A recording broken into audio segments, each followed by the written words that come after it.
Do you remember the first flute piece that inspired you and had you in awe? And you just had to have the music so that you could learn note by note how to perform this piece? Well, I remember, and it was a piece by Mozart, his Sonata 5 in C major, and it was from a set of flute sonatas that he wrote when he was 8 years old. He was in London, and it was commissioned by Queen Charlotte. Well, these little flute sonatas, there were 6 of them, that they would be the only flute sonatas that Mozart would write. Later in his life, he would write the concertos and the quartets for flute. But these little flute sonatas are such a delight, and I remember the first recording of this sonata. It was by Jean-Pierre Rampal, and the cassette was one that I would rewind and rewind over and over just to hear the opening phrase of this sonata.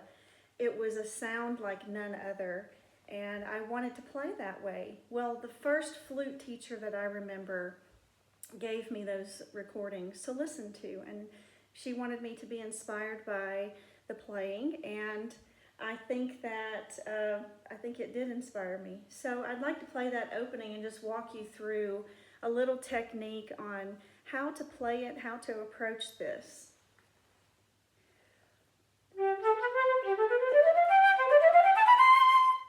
And that was the opening scale of that piece. But Rampal's sound was so crisp and clear, and you couldn't tell tonguing from air. It was so brilliant. And I would rewind and listen to that over and over. Well, years later, I would learn this technique and how to sound like Rampal. And each of us has a tapestry. Our lives are like a tapestry. And each moment, each person in our life, each memory, each piece that inspires us is a part of that tapestry. And so my tapestry was being woven throughout my life. And when I got to college, that piece would come together, that part of the tapestry would be completed in how I learned how to play the French school of playing. And so you'll want to begin by listening to each individual note, and you'll play each one by pulling your sound, not putting the sound or forcing the sound. And this opening is very light. It's in the classical style, so you'll want to approach it with a light sound, a very light tonguing. First, you'll want to practice slurring it, just your air, listening for the phrasing.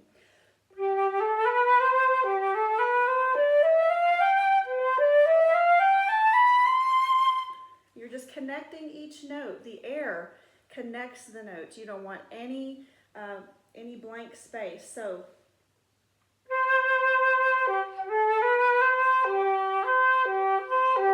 as you go down into your lower register, don't think of dropping the sound, but come from the top. Much like a singer would, as they reach a high note, they're going to think lower. So you'll want to grow tall and grow out of your hips. Don't sit on the sound, but let this area expand and keep everything tall. So as you're playing,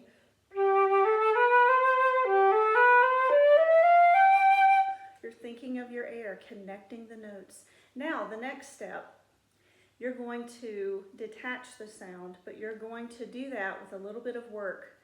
And it's called who's and coos, or two, and you'll spit the note. I like to start with that because it gives me more a placement, and I can hear the sound, I can feel the placement.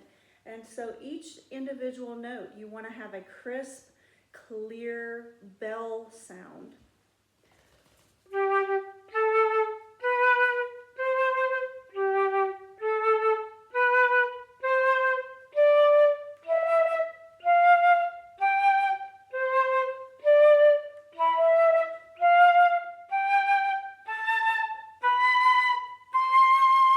And as I'm ascending, I'm thinking down, just like that vocalist who would sing a high note.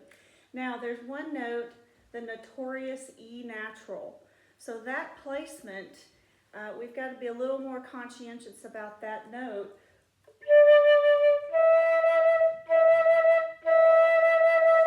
So giving a little bit more depth in the sound instead of overblowing, overextending your sound so it doesn't crack. All right, so after you've practiced each individual note, you're going to put the air and the note, you're going to put that articulation with your air, and you're going to think of not the bottom of the sound, but the top of the sound. And imagine skipping a rock across water. And I think of that shimmering light that's just bouncing and dancing on top of the water, the sunlight. This opening phrase, it just sounds like the sun appearing from behind the clouds. So you want to make it light, don't force the sound, and put lots of air into that.